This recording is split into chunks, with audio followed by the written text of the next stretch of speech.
Yes, hello everyone. Welcome to WD18, the Watford fan channel. Welcome to a new show dedicated to Shane, Sunday nights with Shane. This is your time to ask Shane questions, get his opinions. We'll be having a chat today. It's a difficult one to do, Shane. In all honesty, after yesterday's game, we've got a lot to get through, from the performance to Xisco Munoz. As you can see in the title, is the pressure now building on Xisco Munoz going into the next run of championship fixtures? We'll be discussing Troy Deeney, the tactical approaches. There's a lot to cover, but make sure before we get into the video, you follow Shane on Twitter @HornetShane. Make sure you go and give him a follow. There's some brilliant stuff for the channel, and leave a like on the video if you enjoy this and would like to see more Sunday nights with Shane, and subscribe for more content too. Right, Shane. First off, how are you feeling going into this one? First show on WD18. I'm looking forward to it, to be honest with you. This has all been a bit weird, the whole, doing stuff from home, interacting with the club from home. And I think it's kind of led to the situation that we're in now, the things that we're kind of going to talk about, add a bit more, meat to the bone kind of things on some of these issues, because I'm not going to lie, it's been difficult to sit at home, watch matches. Having been relegated last season, coming down to the championship, there was a very positive kind of mood coming into this season. And, I saw quite a lot of comments being like, oh, we're not going to be playing your Man Cities and getting stuffed 8-0 twice a season, and all that stuff. And in that respect, obviously, as a fan, I've been a long time supporter of this football club. The championship is our home, really. We spend the most of our time there, and, a return to familiar ground again. A lot of the clubs that we're playing this season know exactly who we are, know exactly what we are, sometimes even know, the infrastructure and the structure of the club as well. And, and it's just gone a little bit flat, really, hasn't it? It's not really kind of panned out, I think, for some supporters. And I don't mean this in a flippant way whatsoever. I think we've picked up a lot of newer supporters in the fan base that maybe not experienced championship football to the extreme and to the extent that we have. We've there have been some memorable and sometimes unmemorable, frankly, seasons for us in the championship where we've happily plodded along, finished 13th, 14th, 17th, etc. And I feel like for some of those fans, it's a bit of a wake-up call. For me, I've been here, I've done that, I've seen it, I kind of know what's happening. But what's going on at the club now, the high turnover, the uncertainty with the club, it's a really worrying time. And it's not helped by the fact that we're not allowed to go to the games given the circumstances. And I'll tell you what, Shane, just to jump in there, you mentioned the situation at the moment. What do you make of it? What do you make of it with Xisco Munoz, with the managerial changes? It's two managers where we haven't seen them at Vicarage Road in Vladimir Ivic and Xisco Munoz. So I think Xisco's tried his best to get that connection with the supporters, but not just about them as people. But what have you made of Xisco Munoz's time at Watford so far? Well, in contrast to Munoz, I was at one of Ivic's matches. I was at the Brentford game, frankly. So, as interesting as that was, obviously, it was a game that I was excited to kind of go to and all that. My first chance to see Brentford, of course, I've seen most of the sides in that kind of period already, and but Brentford were the one side I really kind of wanted to kind of watch and see what they were like.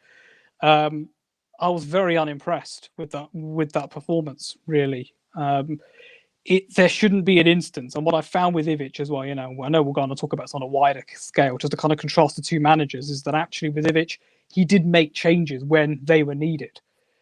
He did actually identify that things needed to change. Therefore, he kind of made a change. He kind of tried to be as positive as possible. But some of the football we were playing, the first half against Brentford, was one of the most uninspiring halves of football I've ever seen, frankly. And to then go down to 10 men in that game and to have Brentford look the most likeliest to score, that was a huge problem for us.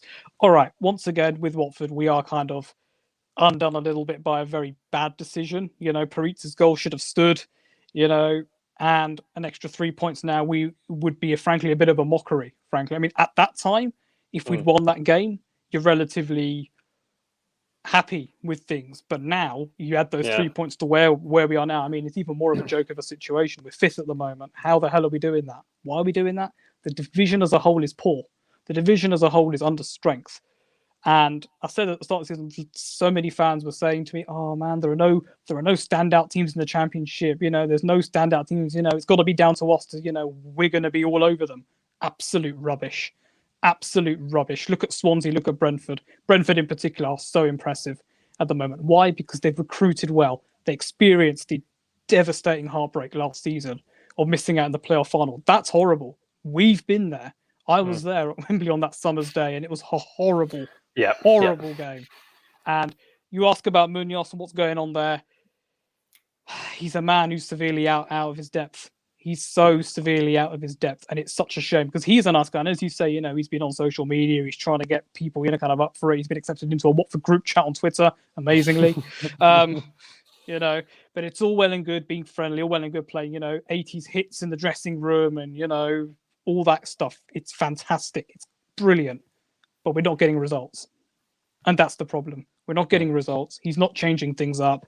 The Athletic article today is just damning. It doesn't paint him in a very good picture. And I feel like this. Go on. Can I just jump in there, Shane? Just on the Athletic article, let's just detail and give the viewers a little bit of context to that before we dive into it. So, 2 big points from the article. The Adam Leventhal, obviously the Watford correspondent, mentioned in today's article, which I advise you to give a read if you want to hear this more in depth. But these are the 2 big points for us that we tweeted out on WD18. On Thursday, the majority of the training session was spent on working on a 3-5-2 formation ahead of the Coventry City game at St Andrews. However, by Saturday, Xisco Munoz switched to a 4-4-2. Some players have become disillusioned with Munoz's methods. And the second point was one source suggested that the disharmony within the squad is now similar to the final few weeks under Vladimir Ivic. Shane, as an incredibly passionate supporter of this football club, that surely is incredibly concerning to read once again. But is it actually that surprising to you? No, it's not. It's not that surprising, is it? I mean, the problem is with this club is the manager is always expendable because you're not going to sack a whole load of players, are you? Let's say for a minute, the club look at the squad and say, all right, 1, 2, 3, 4, 5, 6, 7, 8, you guys are all bad eggs, get out the club. Well, they're not going to do that because, and it's probably best that they don't do that because our inability to replace and find and source adequate replacements is shocking, frankly. We've not done that, Again, that's another wider conversation to kind of be had. But what kind of concerns me about this is that we basically wasted a week of training working on a new formation, the 3-5-2 formation.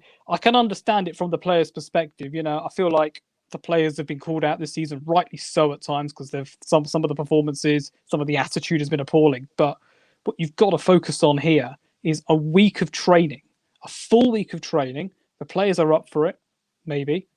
A new kind of system, a new way of playing, some sort of impetus. Things have been going great so far. The 4-4-2's done okay. It's not. It's a very flat formation. You can't really change that up too much. A 3-5-2, it's different. It's something new. Players are there to be tested. Players are there to use their knowledge and their know-how to kind of adapt into a new system. And the problem with that article is the keyword Saturday. So he changed it on Saturday, but we played on Saturday. So the players were probably coming along to the game, as they do, stay in a hotel, coming up to the game, find out games. I don't know if they find out the day before or on the afternoon or the morning of the game. The team, and it's a 4-4-2. But what the hell have we worked on for the last week?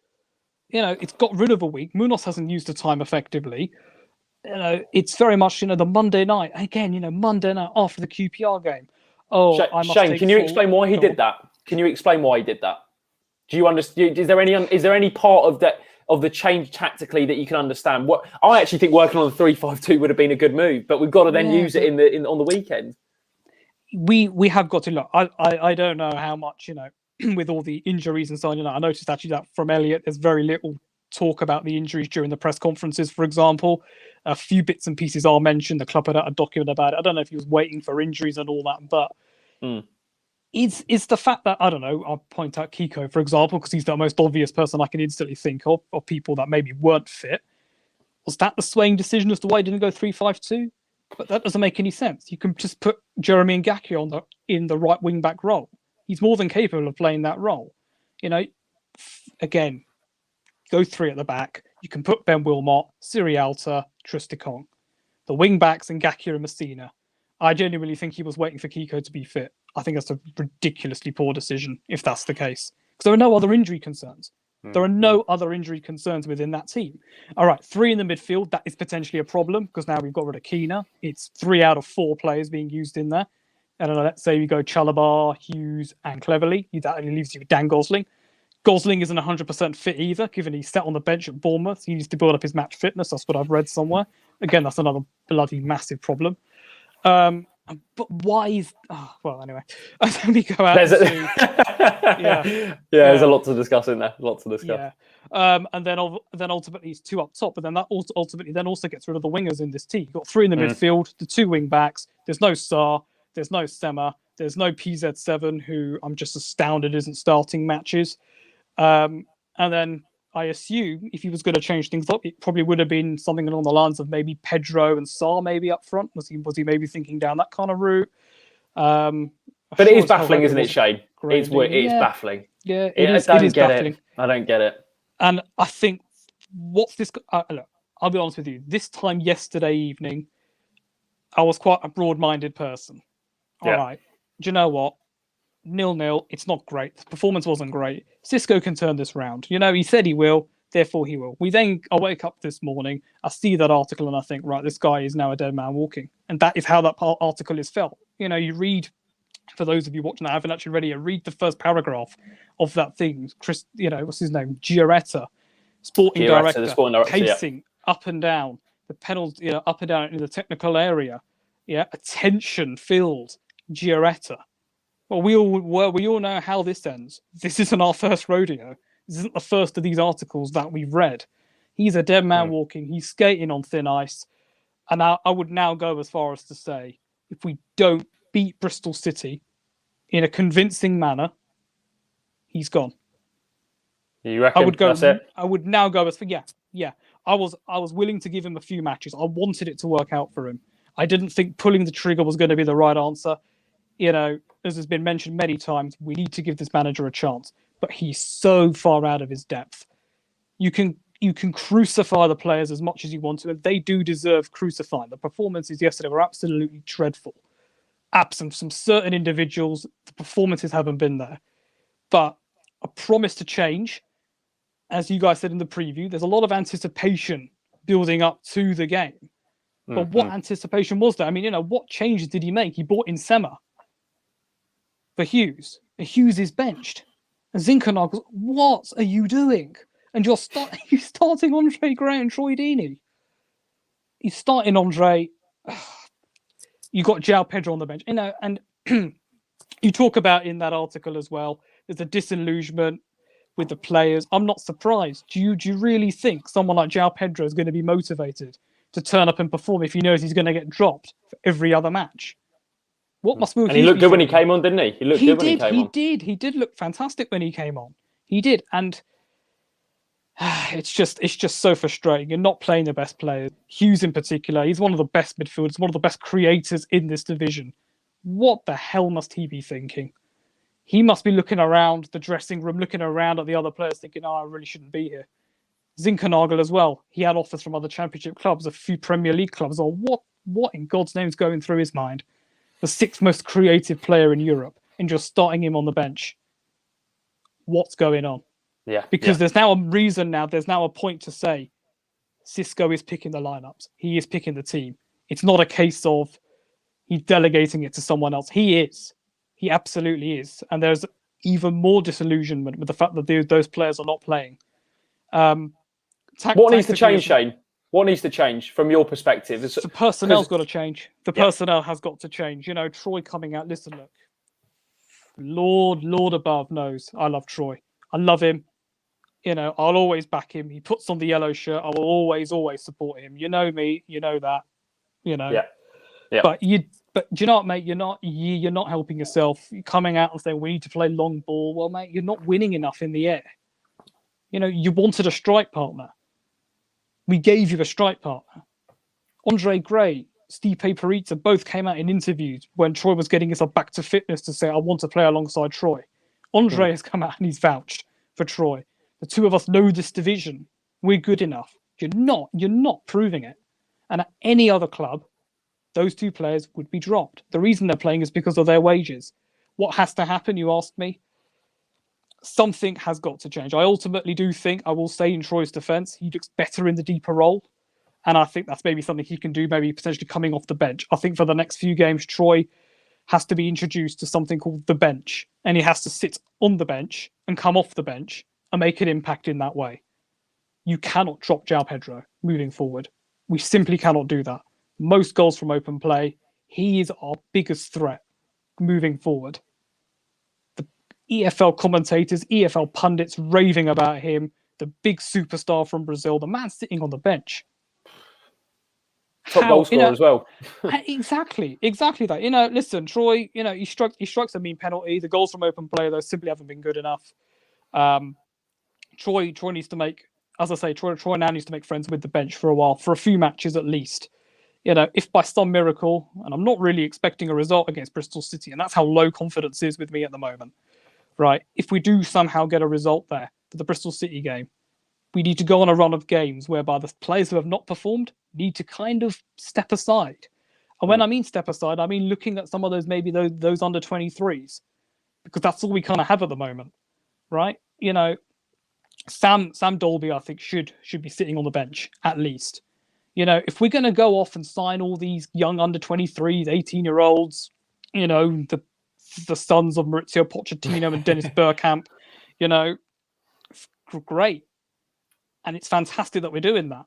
But when are you actually going to give them a chance? When are you going to give other players in their position a chance? Sam Dolby, Joe Hungbo, Dan Phillips, those players. Put them in the squad. I think that's a very fair shout about Hungbo, Shane, because at United away, when he came on, he looked bright, really bright. Hungbo needs to be on the bench. Sam Dolby needs to be on the bench. Troy can sit on the bench with him, as far as I'm concerned for now. And up front, for me, João Pedro, Stipe Perizza. Perizza can play potentially in that deeper position. You get João Pedro up front. So, I think with a deeper role, you could go on. Sorry, Shane. So, whilst you would like that, two questions. Number one, can you see that happening under Xisco? No.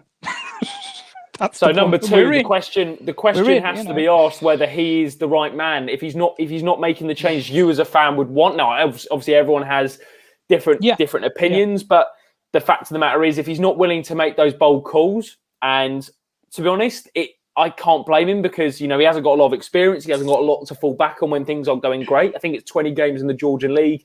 I think I read something today about his assistant coach, and he helped him at Dynamo Tbilisi, but even before that, he was at grassroots level. It's been a massive jump for both of these guys. So when it was going well against Norwich, Sweet Caroline was absolutely blasting out the change rooms. It's great. Yeah. But now we're at a point where we haven't won in 3, 2 draws and a loss, right? This could spiral out of control, I think, in terms of results, right, and performances, because performances last 3 games haven't been great. So for you, do we just have to swallow our pride and go, Xisco, I'm so sorry it was a gamble. It was a gamble that they felt they had to take for whatever reason, but do we just have to cut our losses, Shane? Yeah, I think we do. I think listen, in honest answer to your question, do I see things changing for next week? No. I've seen fans say, I want to see 3 up front, Pedro down the middle, Zinchenko on the left, Sar on the right. That's not going to happen. It won't happen. The answer to the previous question was what I want to happen. Do I think it will happen? No, I don't think it will.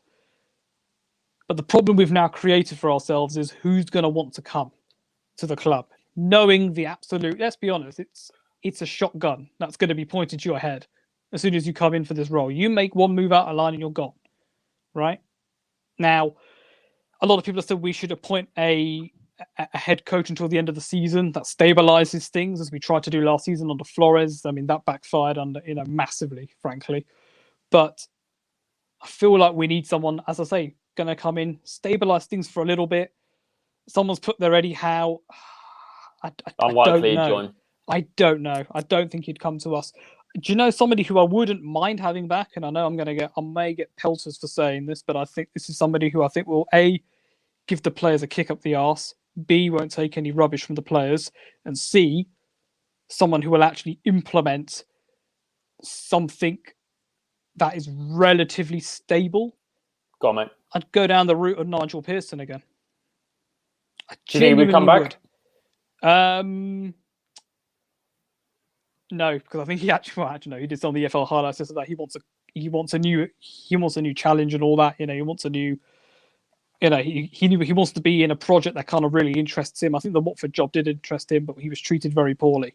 But I think, Shane, the good thing about Nigel was we had a bit of an identity, didn't we? We did regardless have of what identity. you thought about that, there was a consistent 4-2-3-1, and regardless of maybe you thought, Welbeck should have been playing and Pereira should have been dropped, at least we had a bit of an identity with this Watford team. But it feels like now we've just completely lost that. There was an identity because we had something to fight for last season. We had survival to fight for, and we were in an absolute dogfight last season. And that, hate to say it, grabbing it by, the cojones, as it were, right?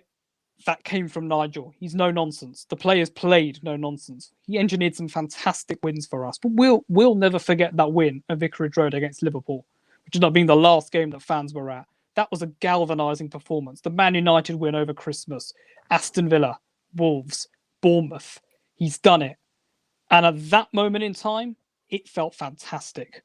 Things obviously fell off. There were tactical problems. Tactically, he maybe wasn't the greatest. But let's be clear. Right now, we're in no position to criticise tactically, given what we've just seen. As I say, I like Munoz. He's a lovely guy. I wish him the very best of luck. Someone's put there Jokanovic. I think he's at Algarafa at the moment. Yeah, I think he's in a job at the... No, actually, I don't know if Jokanovic... Wait, I might have got that wrong. Let me just check. I'm pretty sure he is because he signed... he is. The Qatari club Algarafa. Algarafa, yeah. Because he recently signed Jonathan Khadija from Villa or something like that. Or Kodja, however you say. Yeah, apparently so. Because it came up in something I was reading. Where is Jonathan Kodja at the moment? Funny enough. But I don't know why I was looking at that. But anyway. Someone put in Bilic. So is it that sort of manager, Shane, that knows how to get out of the Championship, would probably fire a rocket up for some of these players? And I think Jokanovic certainly would. I think we even heard stories in 2014-15 where, I think he ruffled a few feathers, but he had to, it worked. So it's that sort of manager.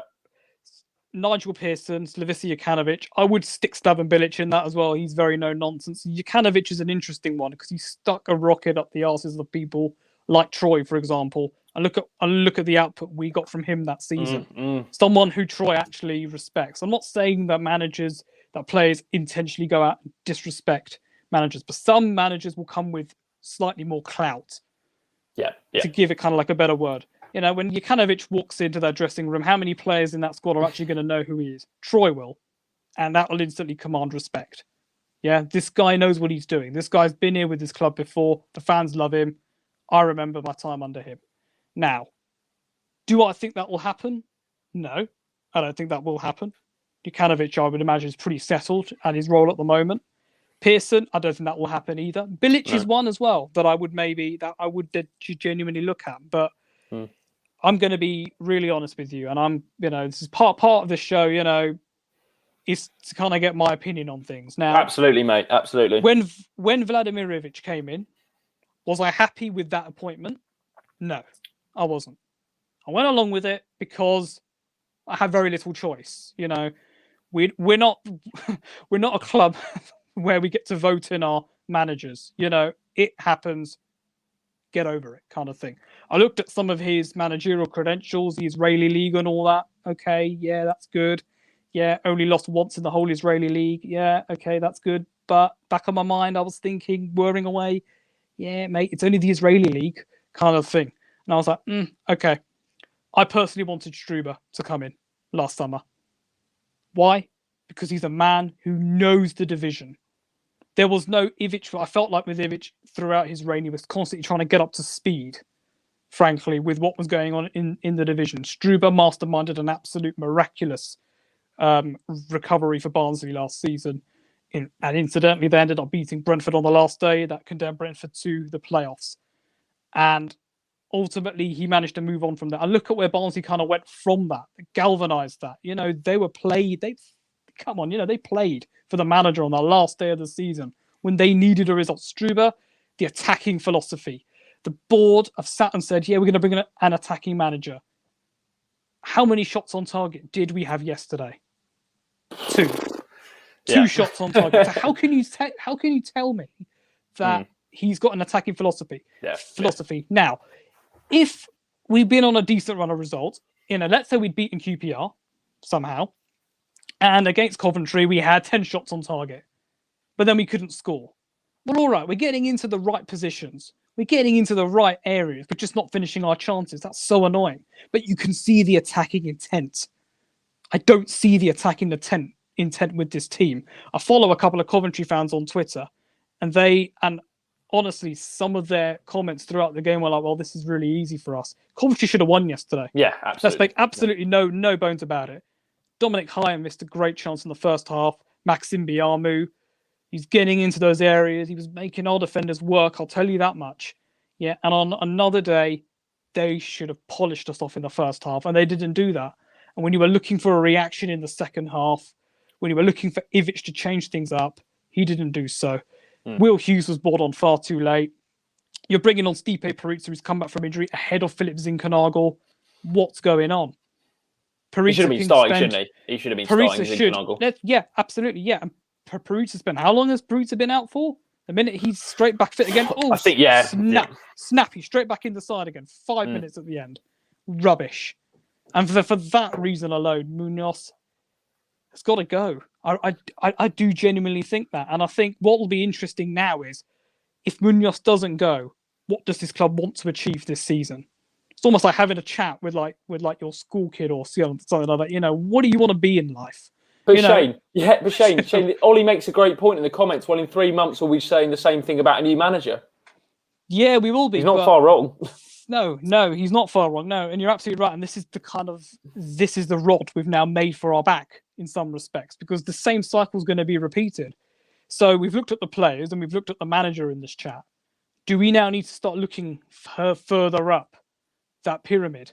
And I think we do. You know, we're in such a mess that you can blame all three of these, frankly. Players, manager, and the board. You know, the board appointed Munoz. He has an attacking philosophy. That's wrong. Scott Duxbury coming out and saying, we will do all we can to strengthen in January. We needed a left back. We haven't got one.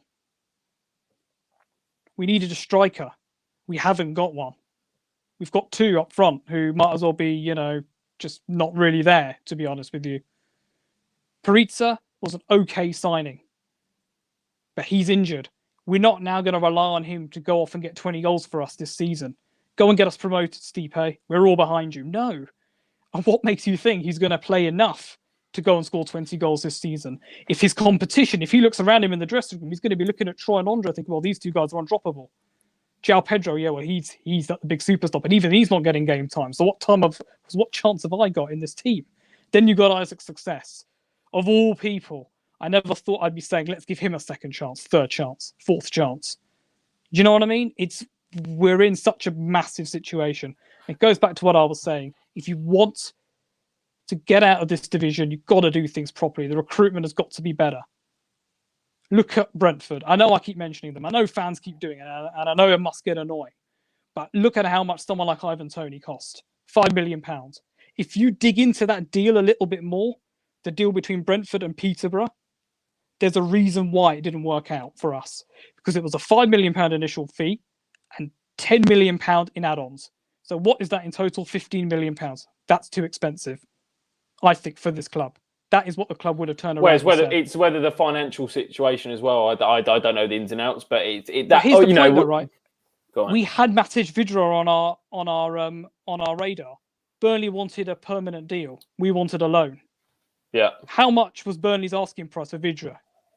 £11 million. But I think they wouldn't have let him go had they not brought someone in. So it was a lot of.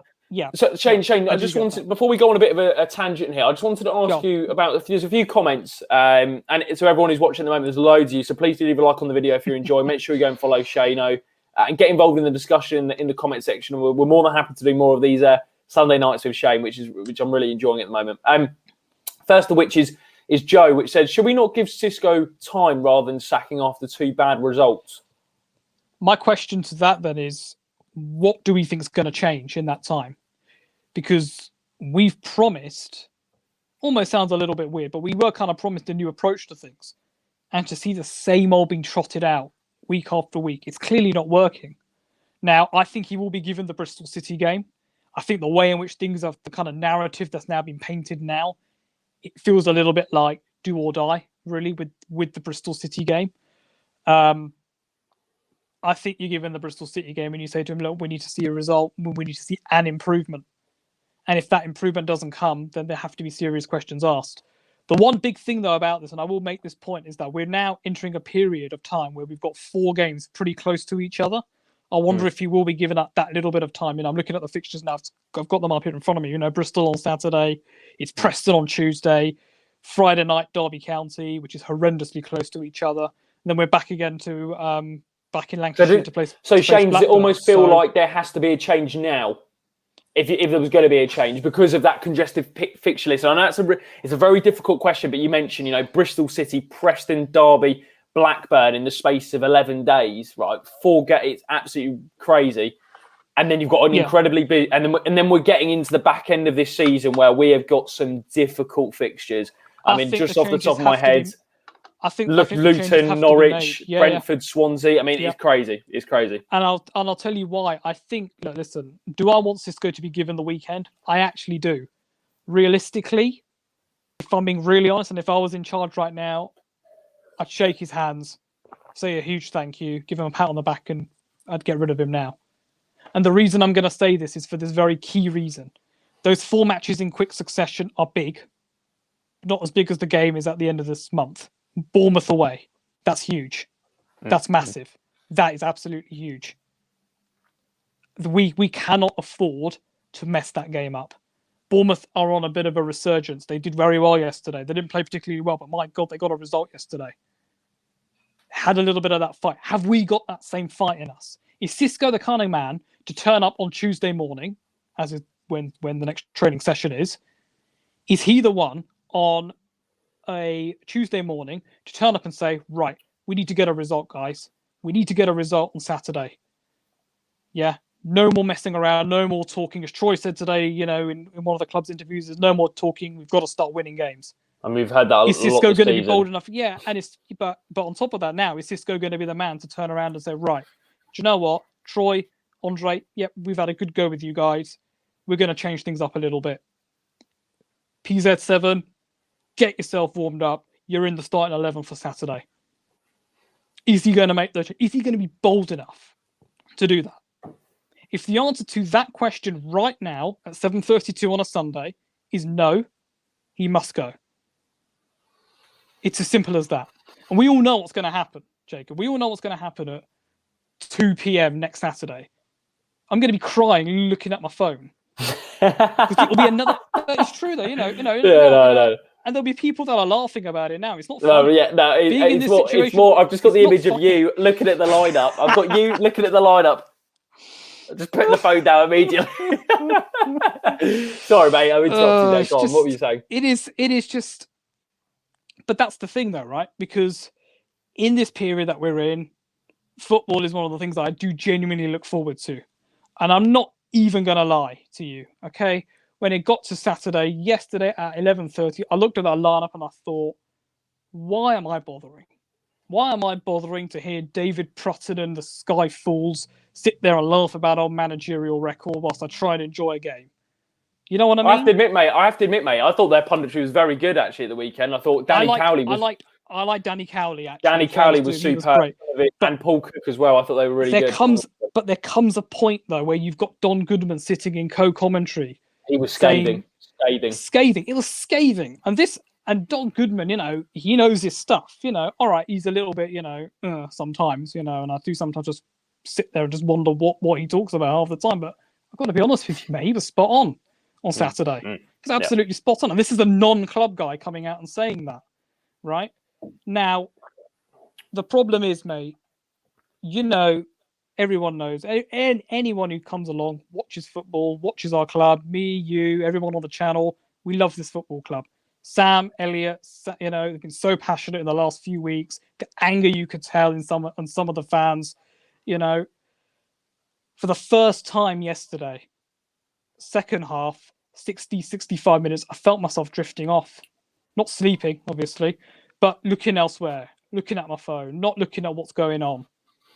And that's the problem. And I genuinely left that game 0-0, very annoyed. And I left myself thinking, have I lost interest for this season? Because if I've lost interest, And quite a lot of fans have seen have now said, you know, I'm coming off social media, I'm coming off, and it's part of a wider problem as well. What are the players thinking? What is the mindset? Do these players care? Do they it looked really uninspiring, care? wasn't it? It looked uninspiring, that performance. But do you know something else as well? You know, and I have said this kind of off camera to other people. If we weren't in this situation, if we were in the stadium, if we were at matches, the performances wouldn't be as bad as this. Because there is something to be said for a physical presence. You can imagine what the atmosphere would have been like had we turned in a poor performance against the likes of QPR, Cardiff, the 2 games that we lost at home. Can you imagine? Can you genuinely imagine? At the end of last season, and I do go back to the end of last season, getting relegated at the Emirates, I would have been there, you would have been there. It would have been a very painful moment, but it would have been a moment where the fans turned to the away end, come over to clap the fans. And in that moment, that would have been a harsh reality for some of those players to turn around and say, as much as we love the players, you weren't good enough. This season, in certain moments, you weren't good enough. There are wider problems, but at the end of the day, the players have got to perform. They're not being helped by the chop change mentality. They seriously are not being helped by that. The recruitment has been poor. Absolutely, it's been awful. Manager appointments haven't been up to scratch. I completely get that. But at the end of the day, 11 players go out onto the pitch and they're not performing. What worries me now, right, is on kind of like a longer term basis. Let's say for a moment that those players that have been performing badly are dropped on Saturday. Troy makes merry with the bench. Andre makes merry with his sofa, right? Let's say that the players who haven't performed are dropped. Zinchenko starts. Pedro starts up front. Stipe Perizza plays, I don't know, behind the striker in Troy's kind of role. What happens if we lose to Bristol City then? What then happens? Final score, I'll be honest, 0, Bristol City 2. Famara Jeju scores and makes Shane cry as Shane realises that Famara Jeju is a quality striker, one that we don't currently have. But then that's the point, right? Because what then happens? Oh, Shane, I have to admit, sorry, mate. Can I just say, you've put us... I have to admit, this weekend, right, has been... The Saturday game was not a great watch. And there's never been, let's be honest, there's never been a good 12:30. There hasn't. It's a myth. There's never been a thriller at 12:30. If someone could find one that Watford have played in, yeah, I'll take you out to see. Watford, Middlesbrough in our promotion season, the Brighton game in our promotion season, they were all early games, I believe. I have to say, I hope people are enjoying today. But I have to admit, Shana, you're making some really valid points. I just wanted to jump in there. We mentioned about Xisco. You said, you think you'd probably make a change now, but you could see him getting given the City game. Yeah, the players need to take responsibility. There's wider issues, right? I think we all know regarding recruitment, but the transfer window's gone now. There's no point. I understand your concerns absolutely, but I think there's no point as us. It's gone. We can't do anything about it now. That's in the past. Yeah. But we've got a group of players now. We've played 28 games this season, I believe, if I've got that correct. Yeah, that's right. Yep. Yeah, 28 games, 48 points. We're sitting in 5th place, right? Somehow, wherever people think we're in 5th place. So we've still got a chance of our automatic, slim, with Brentford having a game in hand. It looks like playoffs is probably the most viable route for Watford. Yep. So do our expectations as a fan have to change now? Because we've been flirting with the automatics. We haven't really had a sustained run of results. I think we probably need a run of an 8-game unbeaten run, really, to really put together a good automatic promotion charge. So do our expectations as supporters, and has your expectations as a supporter changed in these last couple of weeks? So is it now playoffs for you? Is it now securing the playoffs, or is there still a little bit of you that's going, you know what, we can get in the automatics, or do we just have to be realistic now? I always want there to be a little part of me that wants the automatics, because that's the easiest way to do it. Yeah. But the way in which we're playing right now, I don't think we will get the automatics. I say that, but we all know what this division is. It's the Championship. Anything can happen. A few weeks ago, people were squawking us, telling me that Norwich were going to run away with the league. They haven't won in their last 3. They haven't scored With a goal in Buendia their out. last three, and they've been really struggling at the moment. And such as the resurgence from Swansea and Brentford, it now looks like Norwich might well be faltering. You know, again at the start of the season, we don't want to see Shane crying. Caroline, find me at 2 p.m. on Saturday, and we'll find out whether or not I'm crying at that moment in time. But back onto Sorry, my Shane, original point.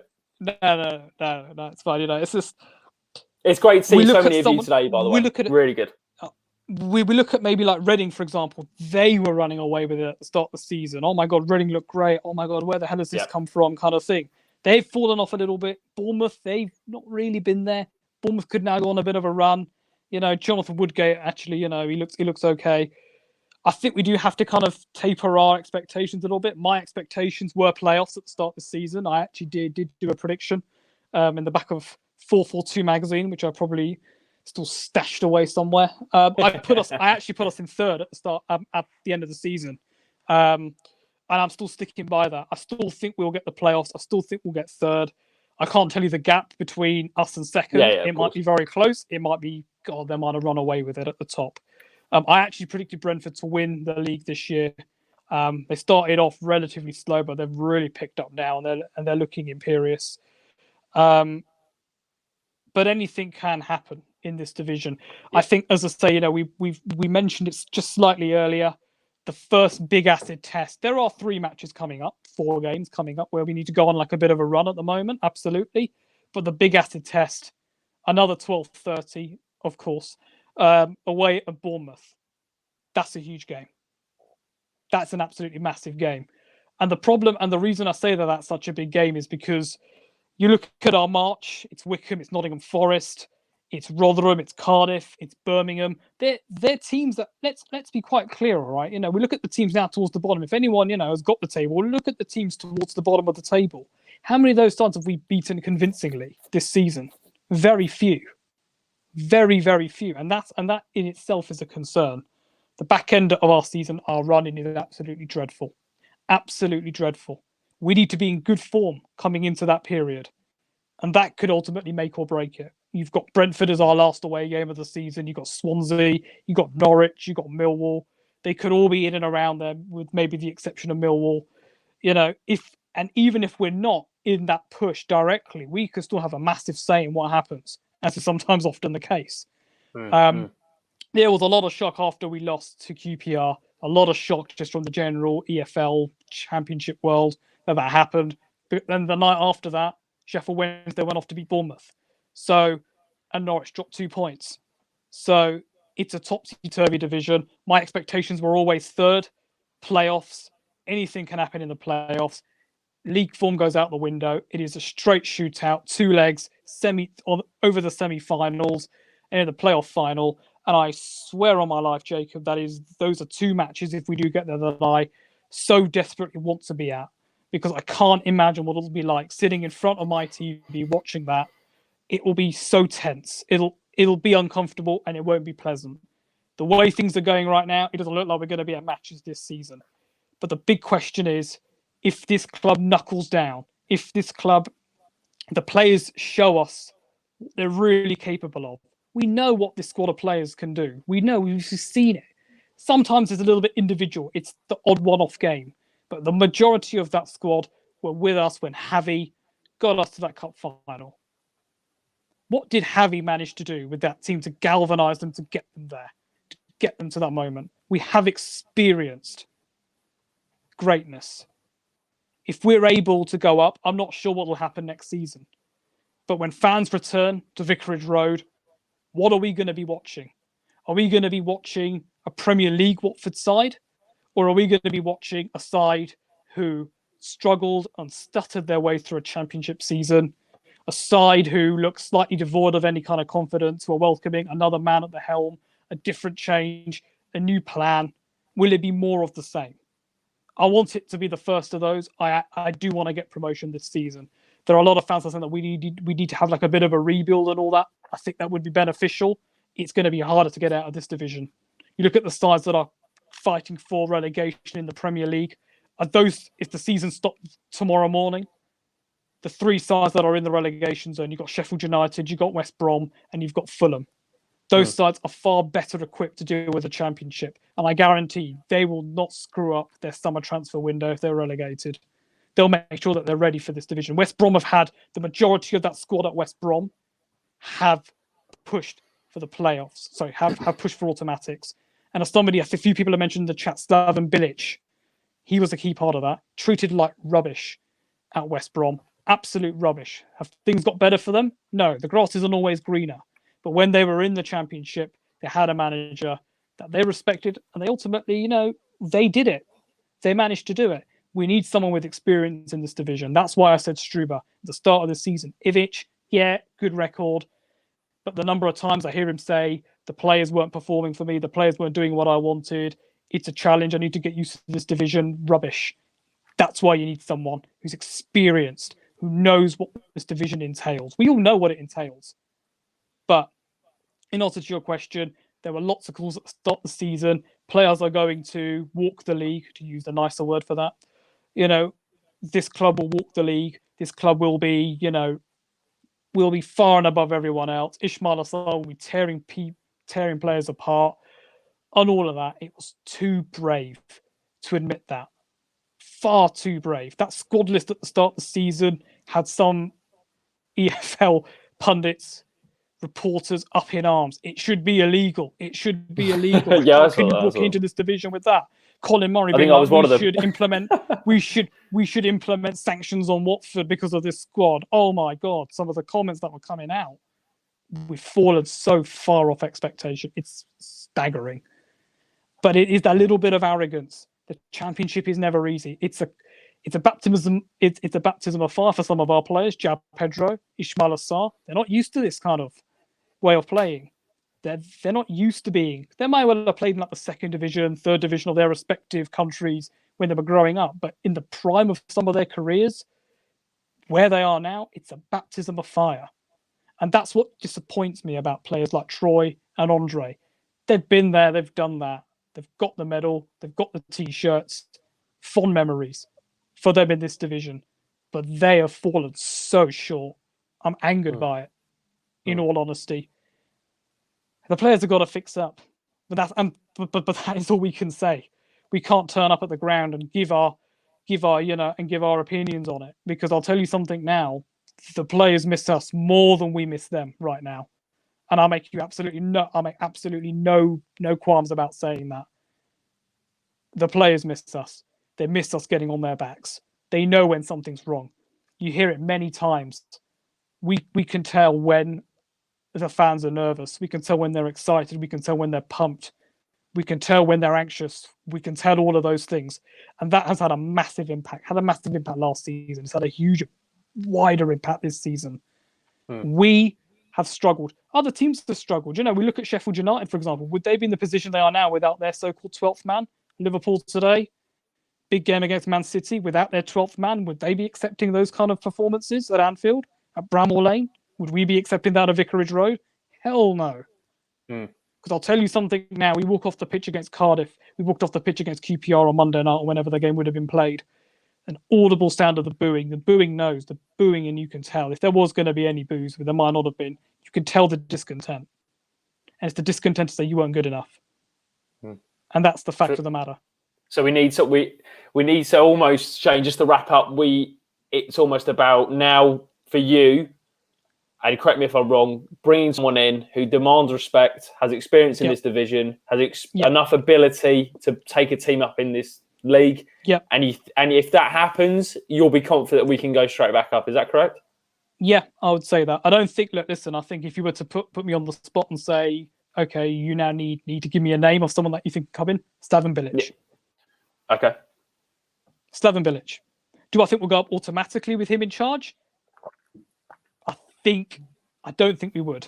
Would we have a good go with him to go up automatically? Yes, absolutely. Absolutely.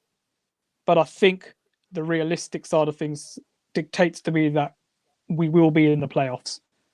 Third spot in the playoffs. But that has got to happen if a new manager comes in. And that will only happen, I should say, if a new manager comes in. Right. If we carry on with Xisco, we'll be out of the playoffs and it could spiral out of control, as you said. Brilliant first episode, Sunday Nights with Shane. And just the last comment, Shane. Sam says, Shane, all I need at the moment is to be sat next to you in the Rookery and experience the pure lives when we go up. Sadly, neither look like they're happening anytime soon.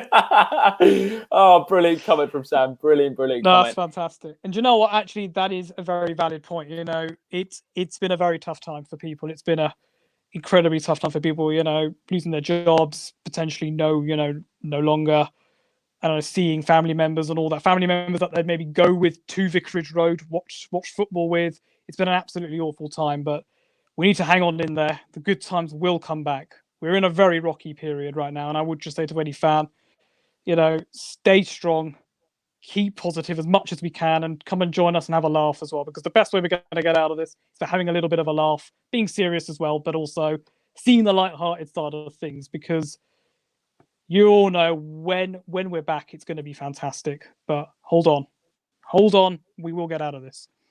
Shane, what a legend. The comments are flooding in. If you did enjoy, please do leave a like on the video and make sure you go over to Twitter and Instagram and give Shane a follow. The link is in the description below. Does some brilliant content for Shane. I've known Shane for, 4 years now? 4 years? Yeah, 4 years. Yeah. And, you know, Shane has consistently, he's helped me personally. You know, I've gained a mate in Shane, and he's done some fantastic content for us. So make sure you go and give him a follow. It's really appreciated. And if you want a little look back at old times for anyone who is watching this, check out our Watford Chelsea. It was a vlog that we did, the 4-1 win. We celebrated the 4-year anniversary earlier on this week. Oh my God! If you want to see Jacob in his fantastic beanie, then please check that out, because that was absolutely incredible. I watched it about earlier on in the week. I still get goosebumps every time you shout Yanmat, have the shot. Herrera, Roberto. Can he do it? Can he make it 4? And he did make it 4. I was like, oh my God. You cannot write it. You cannot, mate. That's some really good time. That will get back. I promise.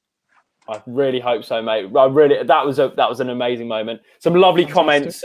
Enjoyed it, says Ben. Quality lads as well. So thank you very much for watching, guys. Please leave a like on the video. Don't forget to subscribe to WD18. Comment down below if you'd like to see some more Sunday Nights with Shane. I'd imagine it's overwhelmingly positive. But thank you very much for watching. Take care of yourselves, guys.